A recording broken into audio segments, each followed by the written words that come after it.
All right, hello all. Let's see. So this is the first one. Welcome to Low Code Campfire, episode 1, the one where we get started. Let's see. I'm just making sure that we're recording, which we are, and let's see. I've attempted to set this up where anyone can unmute themselves as you go along. I believe you come in muted, but somebody say hello. Make sure that you can unmute yourselves. Yeah. Thanks, Don. All right. Can anyone unmute themselves?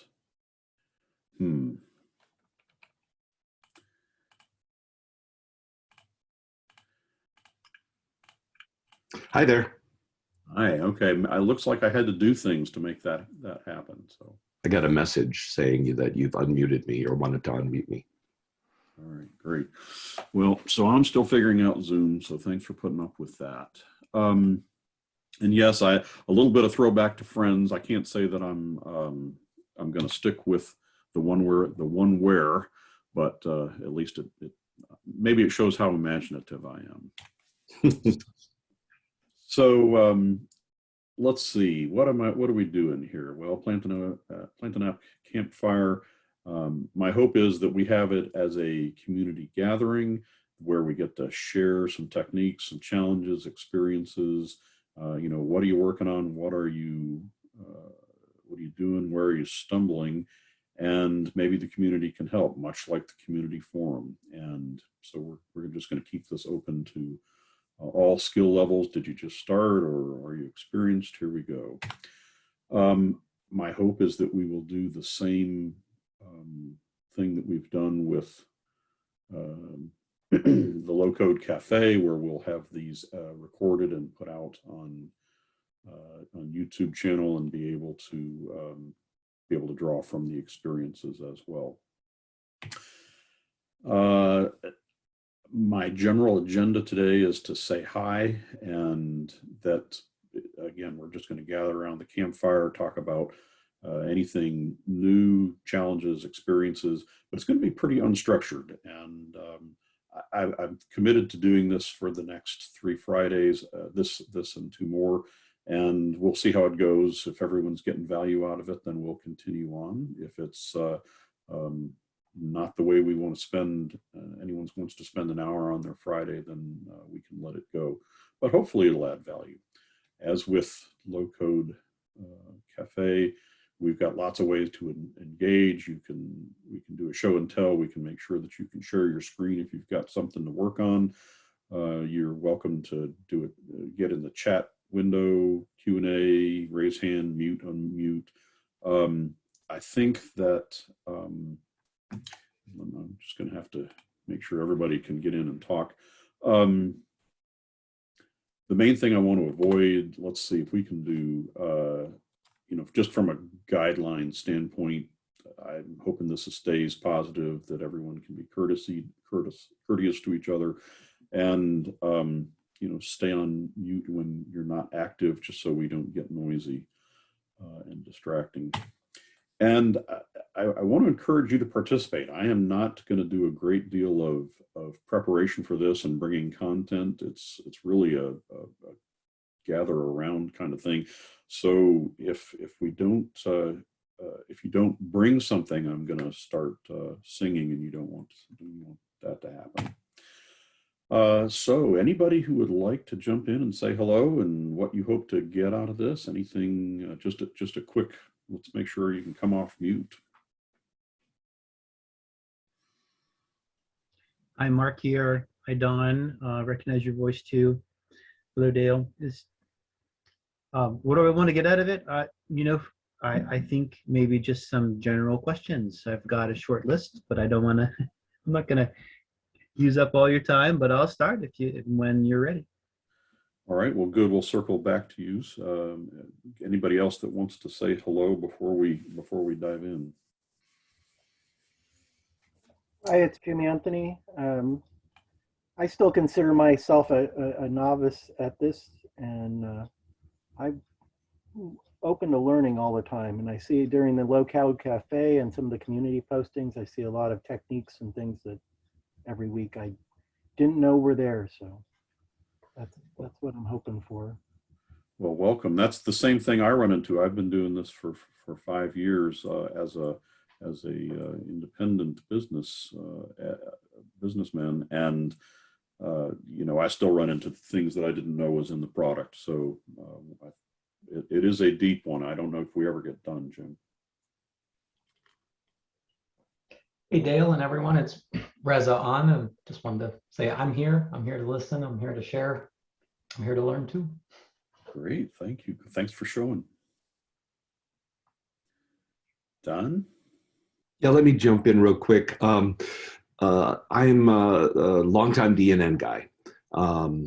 When I say that, I mean integrator. So I'll take an action form or an action grid. I'll configure it. That's the extent of the coding. I have a coding degree, but it's very old, so it's not the latest. Now, the reason why I prefaced with that is that what I'm looking for mostly is use cases, ways to use the product, understanding the product better, and not the action form, action grid side of it, but the flow side of it, and how I should be looking for clients that might need the tool, not looking for clients that need action form or action grid, but looking for clients that need the whole enchilada.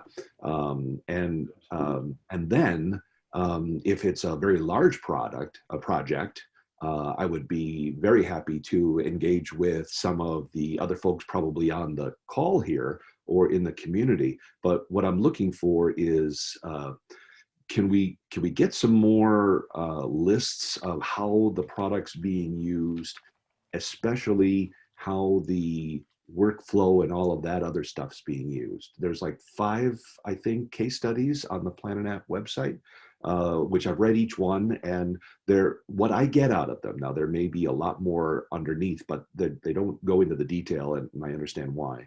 But what I need is more of the detail of how those products take advantage of all the new things that Planet App does. And what I've read is that they're pretty much action forms and action grids. And if there's more to it, I'd certainly like to know. So that's what I'm here for. If we dive into code, I probably will get glossy-eyed. Well, good. I hope we can get to some of that. That's really a lot of what I hope to share too, to have better understanding about how people are using it, both from a big app perspective, and then how do we put things together that are that may be useful across the board. Yeah, I'm sure there are going to be days we'll get into code, but I'm hoping we stay some low code. Hello, Hans. You want to say hi? Hi, Dale. Thanks for the time. Just a reaction about Donna's question. I'm one of those guys who's also doing integration with the Planet App whole shebang. But I was also looking for people who can do more the design part of the things I'm building with the workflows and the grids and the forms, etc. So maybe for future projects, it's maybe an option that we have a list of people who are more familiar with the design of all the things we develop, and people who are more into the workflows or the entities, etc. So projects can be shared, and everyone can be used for the best knowledge he has. So that was my question. Great. And just probing a little bit on that, are you saying design in terms of the way that low code goes together, or design in terms of how a browser renders the No, it's more, I've got some projects, for instance, where I'm doing the business functionality part, but I'd like to enhance my project with some knowledge about more the design of the functionality I created. For instance, I'm now building a web application where a client has question and answer list, and the list of answers will be calculated, and there will be a set of products will be advised based on the answers. So I built a shop and I built a product list, etc. But for me, the hardest part is to get that more designed because everything is built with the workflows, the forms, and the grids. But the design part is for me the hard part. So it's not the DNN part, but more designing the functionality we built with the Plantain app. Great. Okay. So anybody else want to come off mute and say hello? Let's see. It's a good start. We've got about what I think 9 people here today. I want to just piggyback on what Hans just said. And for me, the word I would use is architect, looking for someone who would come up with the architecture of the system.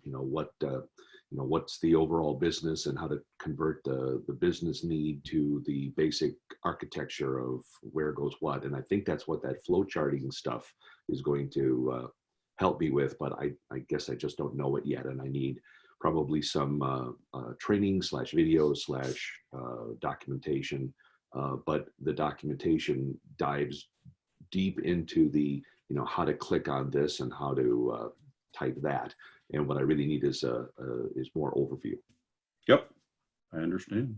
And I think hopefully Low Code Academy, which was mentioned some in the cafe, will help fill that as well. More of a let's touch all the pieces of the application and build something so you can kind of get that overview of where to dive in deeper.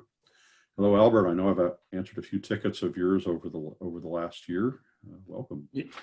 Yeah, so my name is Albert Frausto. We do a lot of, we worked at DNN Chart for many years, and we worked with Bogdan and their team over the past couple of years. And I'm just here to actually just further my proficiency in the product. I know I come up across things where I kind of get stuck, and so I'll reach out, to the Plantain app community forums or submit a ticket. And so I'm really excited about the academy part of it to learn more in depth. I think I just need a more person where if I can have a more structure where I learn things, chapter by chapter, I seem to get more excited and more committed to stay on track and follow through with it. So I'm here just to learn, to be more proficient, with Plantain app and learn more about what I can do with it and how I can help my clients as well. So behind the scenes, I see Patrick is here, and if you're able to come off mute, Patrick, I know you've done some work on the Low Code Academy, and maybe you can say hi and I don't know. I don't put him on the spot here. He's in the webinar, but perhaps. Anyway, Patrick's been working hard. I'm sorry. I unmuted my mic, but it didn't sync up with Zoom. So. Okay, great. Yeah. So yeah, I'm here, and yes, I and Dale both worked on the Low Code Academy, and hopefully we accomplished our goal, and you'll find it very helpful. So I look forward to hearing feedback from anyone who takes it. Yeah, and I think the original course is intended. It's kind of an introduction into Plantain app, so it's going to cover all the fundamentals. But I hope we get into others and deeper ones. I mean, the structure has been made for, and that's Radu putting it together. The structure's been made for going deeper and adding on. Absolutely, that's our plan. We're going to get to more advanced topics with it, definitely. Is that now open? I don't think so. I think we're working.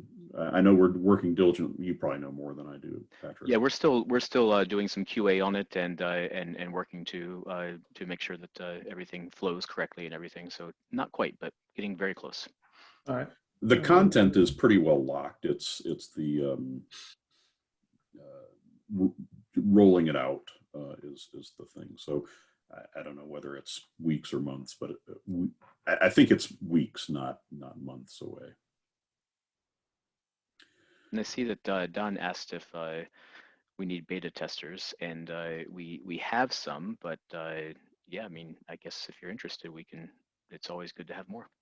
Yeah, I was going to say we've kind of got it Yeah. opened up and for a pilot and beta right now, and I've had some really good feedback. And I think release of it is imminent, like literally a week or two away. But you know, for this community, I think we could definitely open it up. You guys know what you're doing a little bit, and we'd love your feedback. Great. So, to that end, I'll put my email on here on the chat. You can also put mine if you want. I can send invites. So Great. yeah, I'll type it in. Yep. Yeah, that'd be great. So yeah, probably Patrick is the better one. He can plug you right in. But that will be good. So you're sending it. Can you do to all attendees, or anyway, when you get it, reminding me, I was about to click it and and it would have been wrong. So yeah, okay. There we go. Perfect. Thank you. So that'd be a great place to start.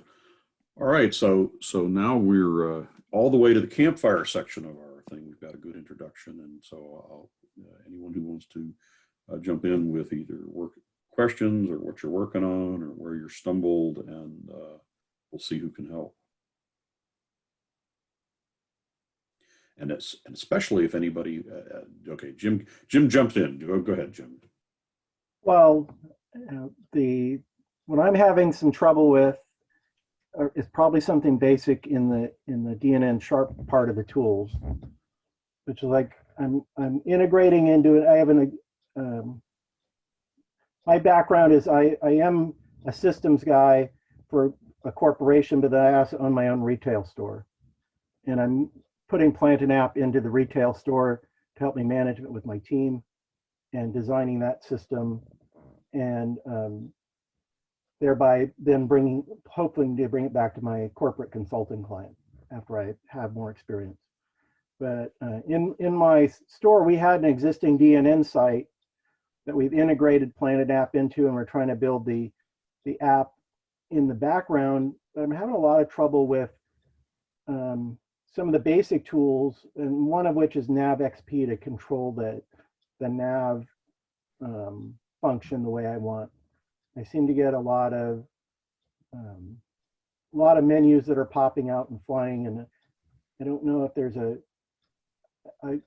good way to, like, reset that. And do I have to, if I'm building a template, that the documentation on that has been kind of missing for me. It hasn't clicked with me on what people are trying to show in the documentation. So I was hoping maybe I could get some input on the right way to use the NavXP to rebuild my menus, and so that when my staff leaves the public part of the site and goes internal, even though it's in the same DNN instance, it looks like a different menu system to them rather than picking up everything that's for customers and everything else. Okay, Jim. So now you have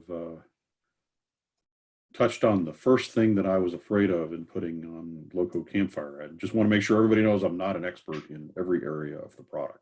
So NavXP is one of those that I've barely used. So and that's, when support tickets come in, that's one of the luxuries of support tickets, right? That I can go off and learn something about what it is that you're asking, so that I can appear reasonably engaged in that specific thing. If you give me an hour, I'm pretty good at it, but I'm not going to have a great first answer for you. But anybody on the call that's used NavXP?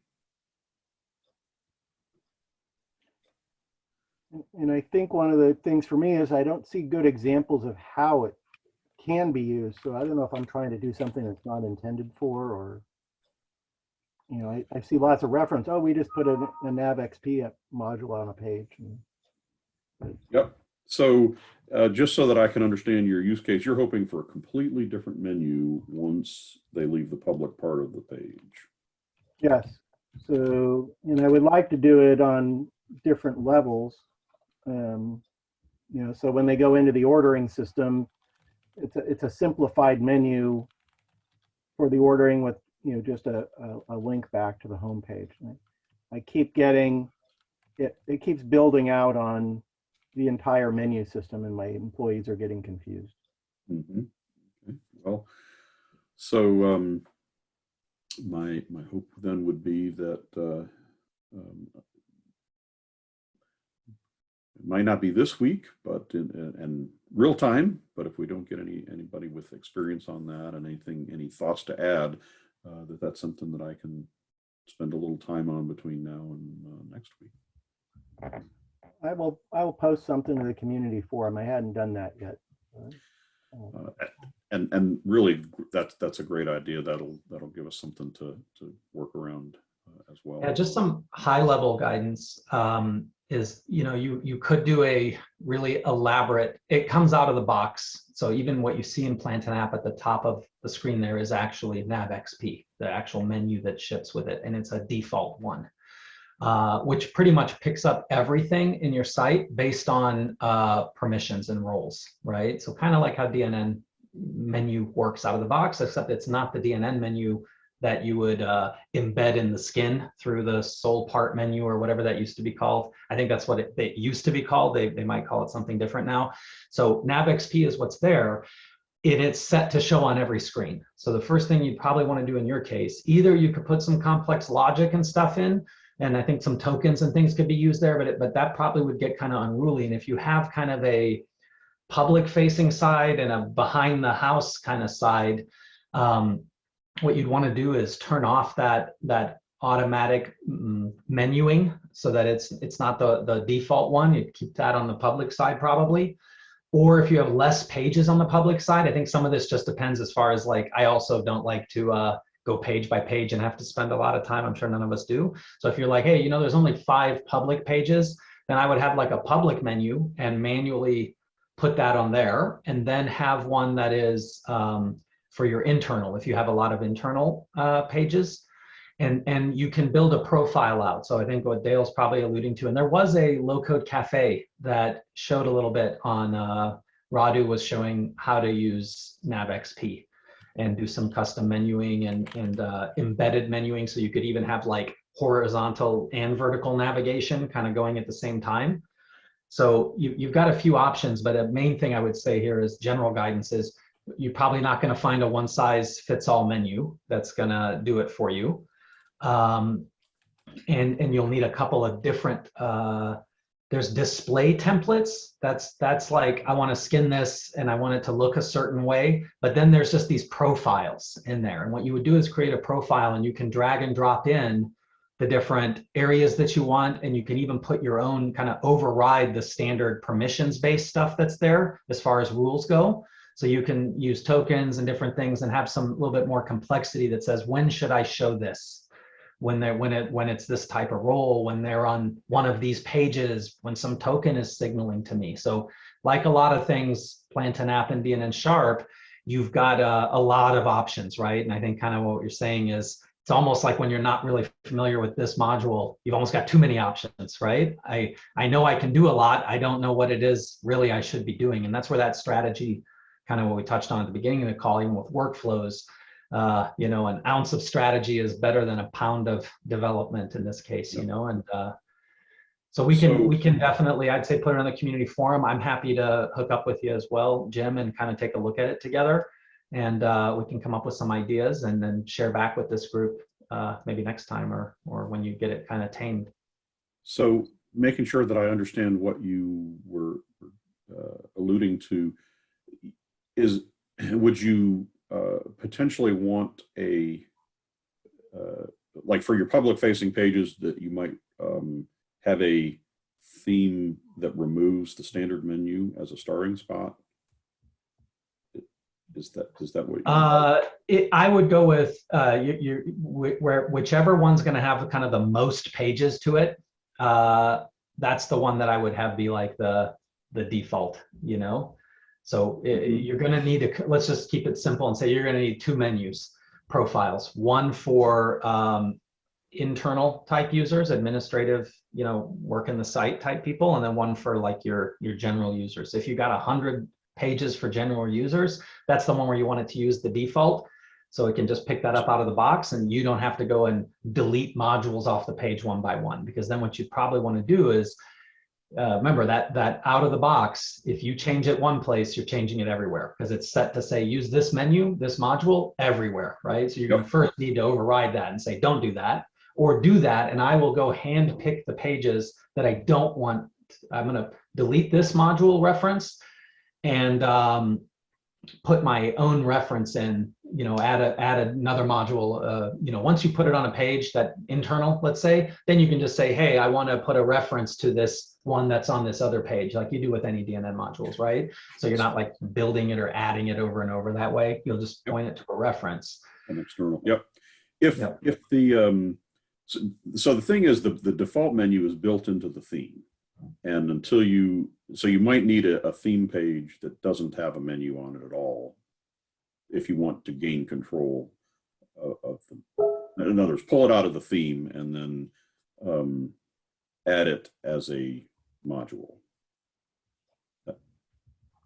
Yeah, just and keep in mind, the entity builder, which creates pages for you and stuff, is going to want to use that default one. So I think the key here is to kind of take a look and say, do I have a whole lot of entities I'm building and system generated pages that people are interacting with, or do I have, a whole lot of stuff that I'm creating for public consumption that maybe isn't the block and tackle CRUD pages, right? That I've made my entities, that's great, but I don't want to expose to people these out of the box pages that are mainly for managing the data that goes in that entity. I want to pull a bunch of different data together. I want to have some good looking custom UI, or maybe I'm able to accomplish a whole bunch of things on a single page, right?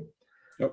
That's another approach, Jim, that a lot of times I take. Remember, it's giving you out of the box kind of one for one. You made an entity called tickets. Here's a page called tickets with that entity. But then each lookup that you would have for a dropdown is going to have its own page for managing that, right? But you might end up going, hey, leave those alone. That's great that you gave me those. Now I want to go make my own clean page, and I'm going to start pulling in copies of or references to modules that are all over the place and kind of give that more dynamic building experience. And that's why I generally try to not too much override the out of the box stuff, especially early on while the system is going through a lot of, oh, I missed a field. Oh, I want to make this sortable. Let it plays really nice when it's seeing everything it's expecting there that it put there. Now, if you're almost done and you're like, this thing's live and it's not going to get messed with anymore, I say go for it, override. But in general, when I start having those kind of dashboard overview kind of drives everything pages, I still create those by hand. I just happen to make references or copies of the grids and some of the forms and things that App Builder started for me, but then I can go and tweak and tune them, but I leave the originals alone. So they're still there and they become a working reference point for me. And Jim, does that give you is the problem as I'm using, my initial site before, we started building with DNN Sharp. So now we're using PlantinApp and we have Entity Builder. We're trying to use that and use it. And now we're getting all the little pages everywhere that are popping up for everything. And as much as my staff says they don't want to go explore, they do go exploring and go into things that they shouldn't. Yeah. There's more security to configure. Yeah. All right. I say let's connect and take it offline a little, and maybe we can bring a short demo or look next time, or at least here's what we ended up doing here in a better. I think the answer here is one of these. You've got a lot of options. It depends on your app and your user base and that sort of stuff. What's the right way to go here? Okay. Great. Well, thanks for bringing that, Jim.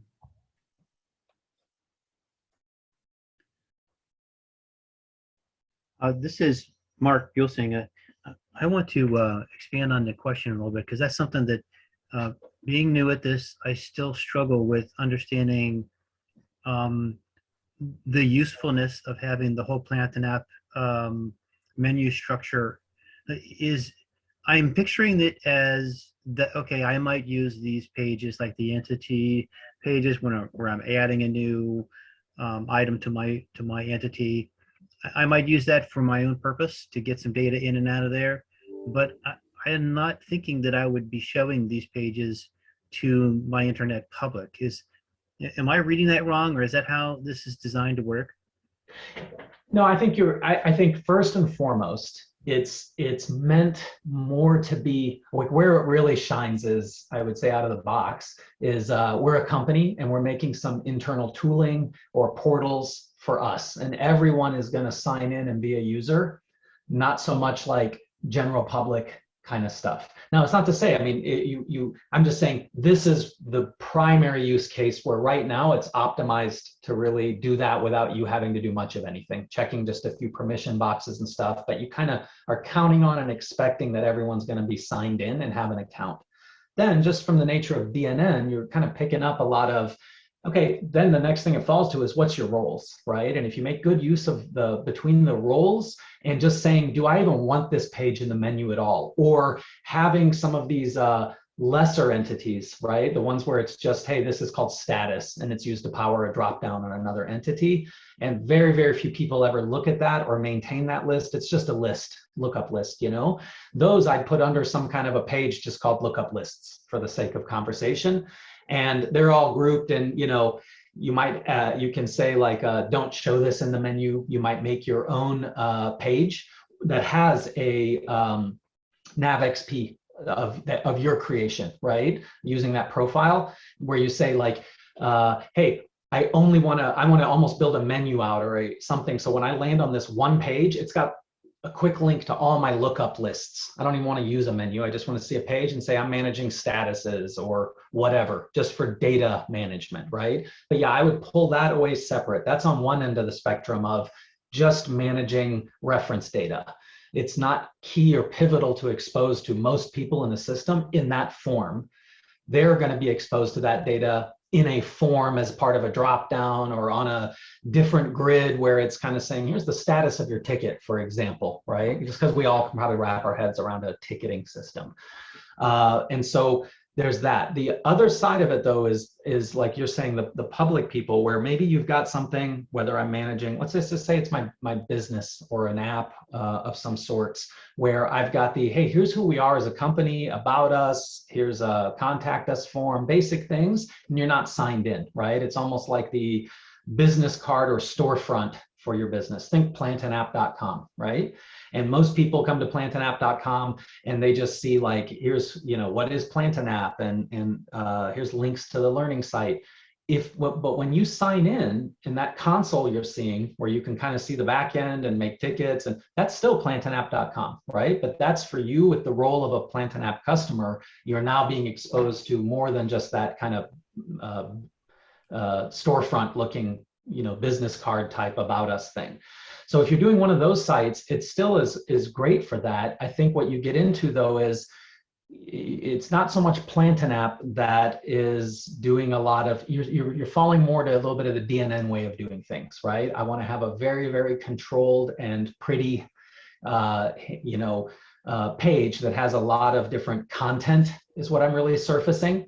Versus functionality, right? When you sign in usually is where you start getting people into functionality. Just from the nature of, for the most part, it's kind of hard when people are submitting a form, you kind of want to know who submitted it, right? Well, it's really handy when you know who the user is, right? You can always fake things out. And until you get that sign in, you don't have any roles in play. You don't know who a user is. So you have less control over what's going on. Usually not signed in is good for things like, I want to do a contact us form where I'm going to type my email address and my name, right? And those types of basic things. Anything else, a shopping cart, name it, right? A ticket, you know, a support ticket, anything like that, really want that user signed in. And so once that user signed in is where Plantanapp really comes into play.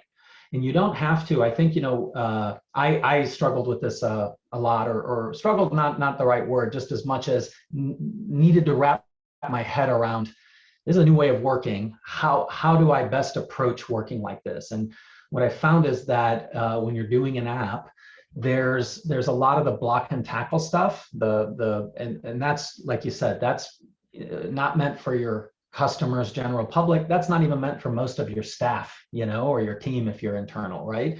It's more meant for the developers and the keepers, the administrators of the system to manage. So I break that off into its own little section and kind of group things up there. And then those people that should be administering the system can go in there and do housekeeping stuff.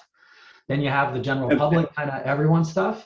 Then it's the middle ground, right? This is where you're kind of saying, here's the meat of my app, a ticketing system, for example, right? Or if you look at the community portal, that's a great example of, that's not PlanTen out of the box interface you're seeing there. It's leveraging a lot of what PlanTen did for you, but we went ahead and said, I'm gonna have a page that has to do with these posts, these questions, and I'm gonna hand put a lot of different modules on, structure my layout differently, leverage a lot of the deeper techniques where workflows and I hit this submit button and a whole lot of different things can happen. The upvote button, the answer question forms, those are a whole lot of separate things that were built that are not the out of the box, just show everyone every field that's available in this entity/table and let them fill it all out. We control based on who you are and where you are in the process, how much of data do I want to expose to you, kind of smaller interactions.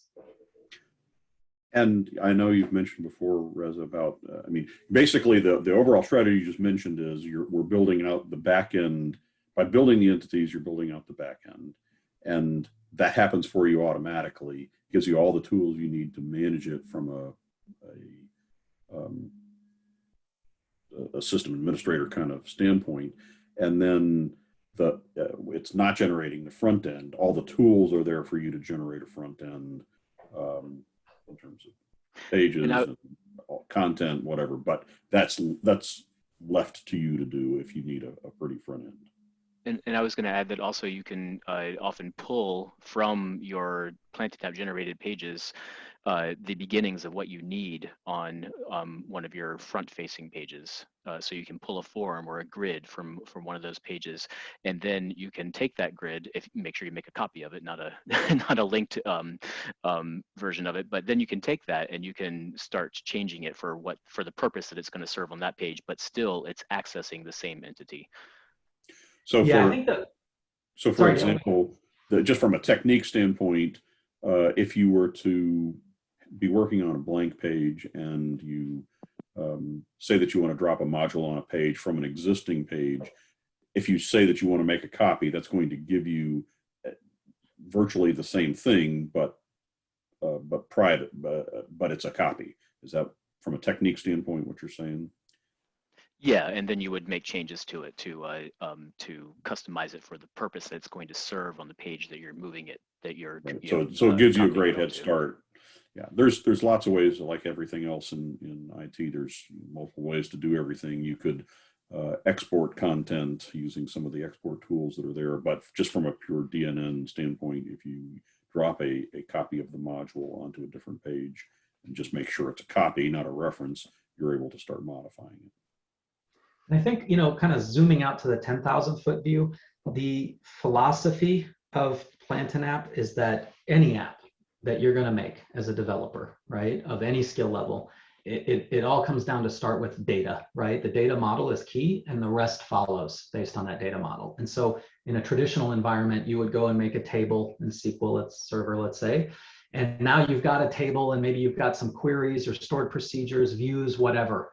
And I now could see that data. I can query it. I can put data in manually through like a SQL Server Management Studio.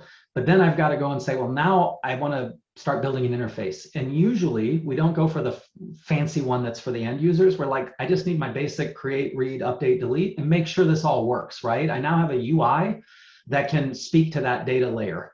That's what PlanTen's giving you. We're saying 80% of your time usually just to make a simple table and have a form and a grid and that sort of stuff that handles like, data validation and things, all the little goodies that go into saying I can safely put data into this table and I can safely get data out of this table. That takes a lot of time. So our idea is we're getting you 80% of the way there. And now you're going to spend your time. It's a big jump start, right? You just need to say, I want to have a tickets table and these are my fields. You've got the whole UI, everything wired up and knowing that it works and you can now go hand put data in and test and do things, or stuff like that. But that's probably in a lot of cases not your final app. If we think about ticketing, for example, I'm going to have a big table called tickets, right? And it's got like who's this assigned to, and what status is it, and things that the general user who's filling out a ticket, you don't want them to fill that out. You don't want them to have to worry about that or think about it. They just need to tell you, what's my problem, right? So what Patrick's saying is, okay, I've got my everything Plantain app built for me. Let me make another page called create ticket or my tickets or something. And I want let me make a copy of the form that was generated by Plantain app. That's the big daddy that's got all the fields on it for creating a ticket.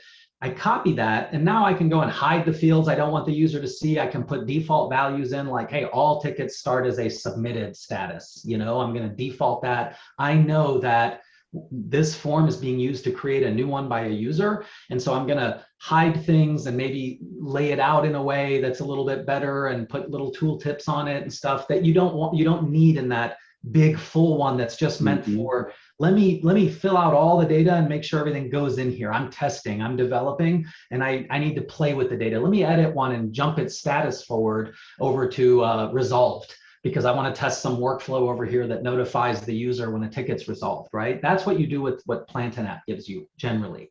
You still want to come, especially when you're dealing and trying to make a really good user experience, you're going to want to come and kind of put things into place. But all I'm doing is hiding data off the form, putting default values. If I've got a grid that Plantain app gave me that's got 20 columns on it, leave that one alone, put a copy of it on the page called My Tickets, and basically go, look, I don't even want to show the user 15 of these columns. They just need to see the ticket name, the status of it, who it's assigned to, and push a button to maybe view the details of it. So you're just going and kind of trimming the hedges then, instead of having to put an empty grid on the page and make it call for data and add the columns one by one, That's Right. good. That discussion really helps a lot. That explains what I was asking. In my mind, I'm looking at this Plantain app interfaces as being my back end, and it's just for for the crowd actions like you described. It confused me a little, since I'm still new at this, that the Plantain app pages were wanting to be inserted into my general menu for my general website, and I was starting to wonder, like, are you guys intending the Plantain app pages to be used by general users on visitors to my website? That's not what I would want. I want to spend more time and make prettier forms, much more formatting, interaction, hide and reveal. And so I guess thank you for your discussion. I think in my mind, I'm putting those pages now in the background where only I see them, but I like having them, to be sure. Yeah, and so this just maybe a little bit touching on Jim's question earlier then about the menus. This might kind of be a clue for him as well. So you have an option in the entity builder it says display in menu, right? When you first go create an entity or edit one, it's that first kind of page where you name it. You can just say display in menu, no, right? It wants to default to yes. You just say no on all of those, and then it won't inject it into the standard menu system. What you can do then is say, well, I still want to access these pages and I don't want to have to memorize them. Make yourself a admin type page, put a custom menu on it, and the profile is, hey, you can handpick, or anything that's a child of, I want to show here, right? And it overrides the general DNN. Like when you say display in menu in Plantain app, if you go look at the pages in the persona bar, all it's doing is it's that same display in menu of DNN, right? So what NavXP can do is override that. It can say, hey, yeah, generally DNN's menu system and the one that ships with Plantain app is going to pick up anything that's display in menu. But you can go make a custom NavXP profile and tell it, hey, I want to pick up everything that's under this admin page. See how it says parent page? So you can kind of make yourself a couple of pages that are meant to hold all these administrative type entities and tables and backend, call it backend. And then you just plunk a menu onto a page called backend or admin and say, I want everything that's in this backend parent page to build out as a menu here. And you'll get a whole, you don't have to hand drag and drop things and all of that. It's just anything I put here or here show up here, because it's only me working in admin mode that would be on that page that manages that, right? So that's one way to skin that cat is as you're creating these, don't display in menu, right? And go make yourself a custom page, drop a separate menu on that page and point it to where all of your backend tables or administrative tables live, and it'll give you navigation then but only when you're on that special page that's meant for administering the system. Probably is the easiest way to accomplish this. Sounds great. Thank you so much. Reza just gave me my solution there, which is I've been thinking about it backwards, which is I have that sysconfig page that I set up, but I've never tried turning off the display and menu option to get it off the main pages and things. So I have to go give that a test. There you go. Bowl once, hit 2 pins. Only 2 pins? Okay.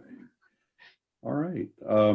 We're doing good. We're about 3/4 of the way through our hour. If I know that somebody else, I just want to encourage participation across the board. We don't get stuck down into one particular topic. So I know workflows was kind of came up, or that architecture conversation. If anyone wants to have that, again, I'm not trying to dominate the conversation. I just, it's a sweet spot and a passion topic for me, because I think it's the key to unlocking the real power of Plant and App is the architecting. And so often we focus on the how do I use this field, this button, this action.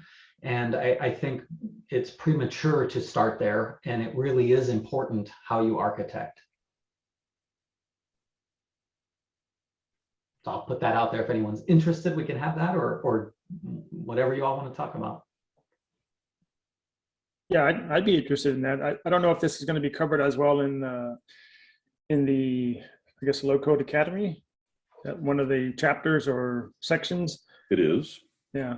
So yeah, I'm very interested. I know I see it quite a bit, and it seems a little more. I mean, I understand the process and the reasoning, but it's still kind of new to me, and I'm a little fearful of like tackling it.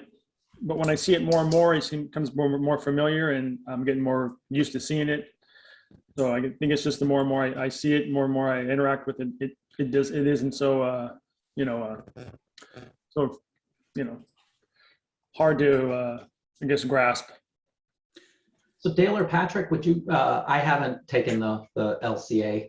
I've seen parts of it. Do you guys? Can you just touch on briefly, like what does it cover in there about architecture? Like how deep does it go?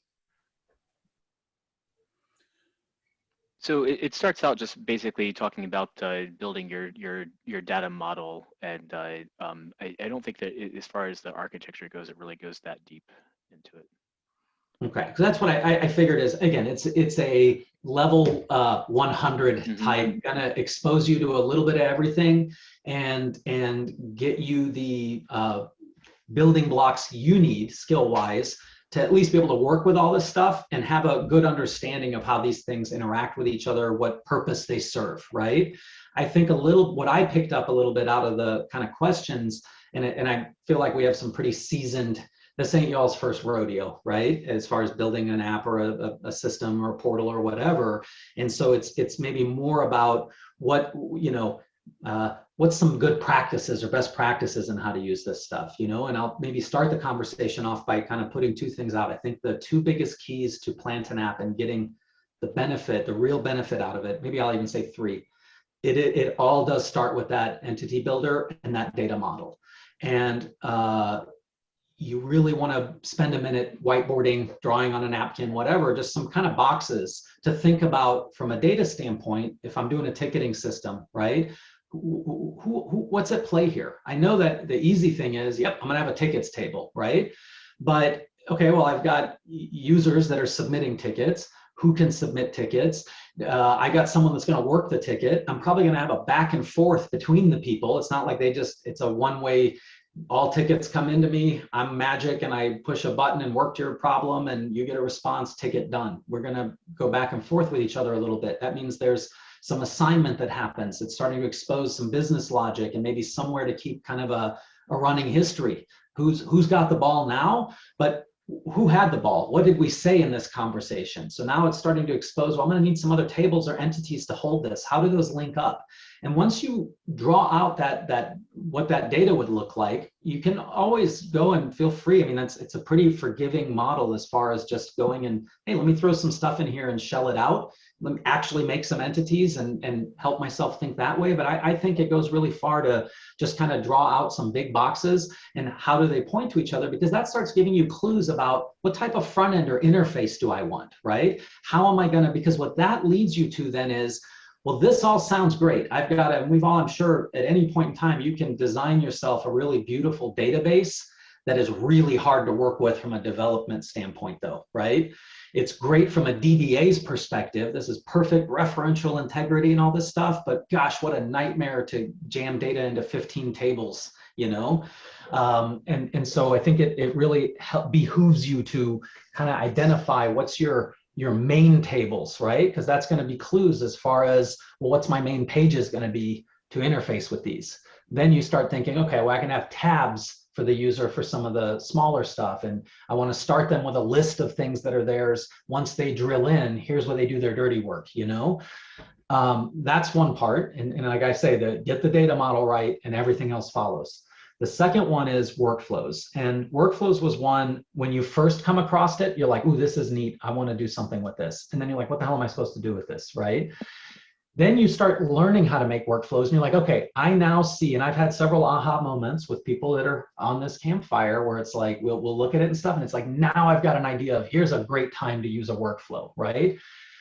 But you still kind of struggle a little bit of when to put it in the form. It just, what we're used to, it feels convenient. Boy, I'm right here on the form right now. Why not just drop an action or two, you know?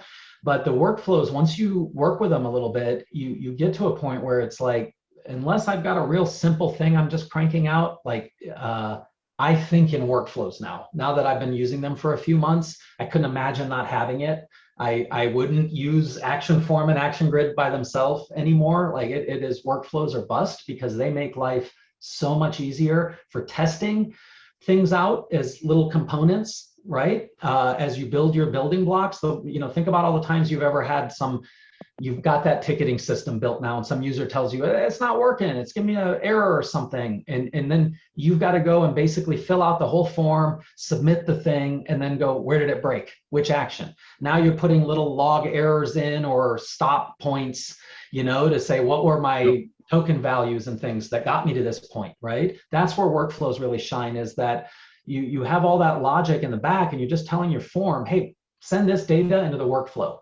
The workflows figure out what to do with it. They can record things. But now if you've got little chunks, like if I'm going to create a ticket, put it in a table, and then send an email to the user that says, we got your ticket. I'd say sending an email should be a workflow. Creating a ticket should be a workflow. And then there's a workflow called user submit ticket. And it calls the put a ticket in workflow. It calls the send email workflow. So now you've got an easy ability to test sending emails without having to put a bunch of junk tickets in. You've got a way to test your ticketing stuff without accidentally emailing your users. Just giving you kind of a high example of you have a lot of control over just isolating parts of the business logic of your system, your logic of your system, that you can tune, play with, and you get that reusability. That we now got this one field that we want to change, or the email is going to change. Well, I don't have 10 places to go and change that email. I've got one. I don't have 10 forms to go touch. I've got one place where I'm adjusting my logic and stuff, you know, and so I can test it there. I can build it there. Another benefit is just clean code. I've got an application, I've mentioned it in Low Code Cafe, where we're trying to tame the basic email box that's coming in to support, because we get 3,000 emails a month or some crazy thing. And so this is my job that does this, and it's taking advantage of workflows. So the trigger is, hey, when I get an email, and it only does two things. One is that we're using the built-in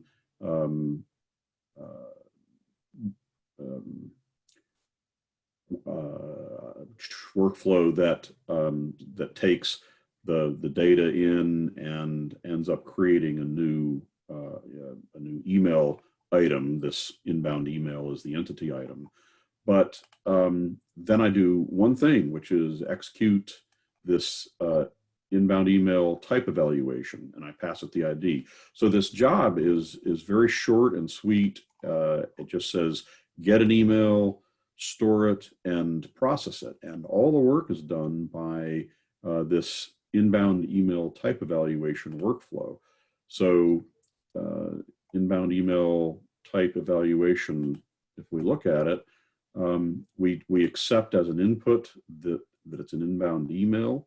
So we're accepting an ID number, but behind the scenes, it's going to read this this entity type. So all my inbound email fields are immediately available, and now I can start doing the work. And at the end of it, I output what was the result of this, and I'm coming up with a type and a subtype. But from a invoking step, whether that was in my case, I did it on an automation, and it was very clean automation, but that could be done on a form, whatever. And as Reza points out, you can now use save and test and pass it an ID and see that this thing is working or not and why, and it just makes it very easy. So it's clean to look at, easy to debug. And then these in this case, I'm not calling lower additional workflows. I'm doing all the work here. But if as a more complex system, you might do the work at in separate workflows. So you'd have one main one that's intended to capture the event. Hey, I got a new email. Do everything that needs to happen. Well, in this case, I only have one thing that needs to happen. It needs to be evaluated. But you could have one main thing that's intended to be whenever we get a new email. Oh, we're going to do the evaluation. That's over here. We're going to route it to the right person. That's over there.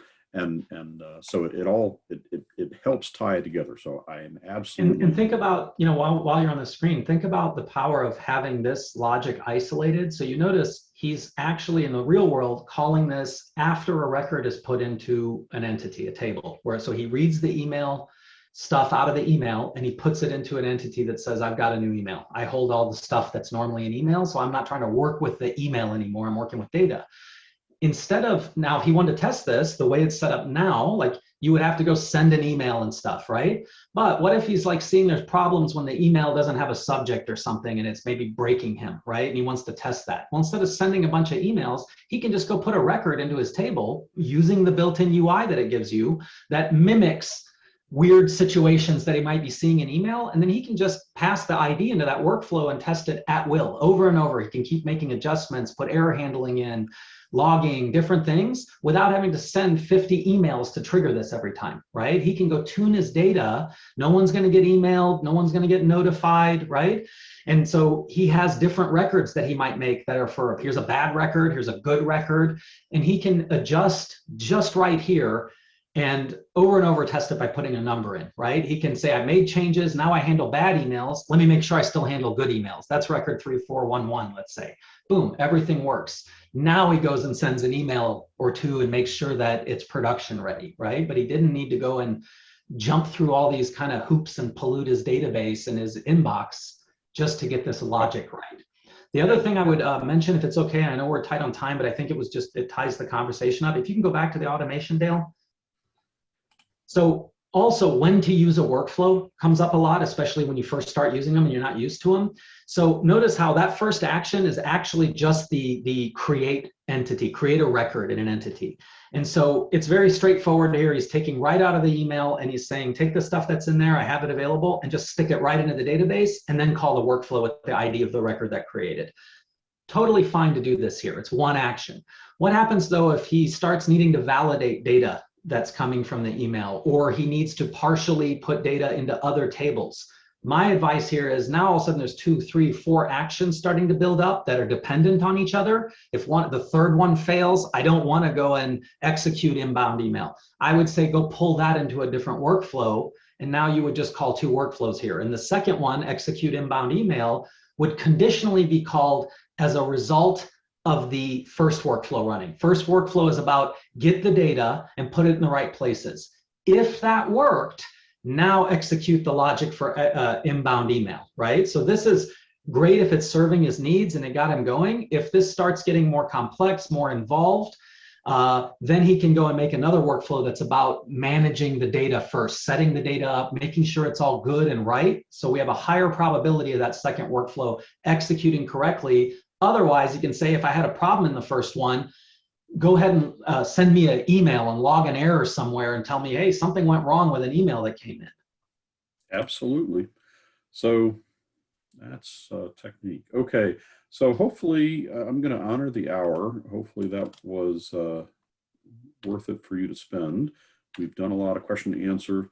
I'm going to wrap up to say, if along the way, if you've got something that you want to show and you want to be featured speaker, just let me know. We're going to do this again next week, same time. But I just appreciate you coming. And if anybody else has any final thoughts, otherwise we will just wrap it up.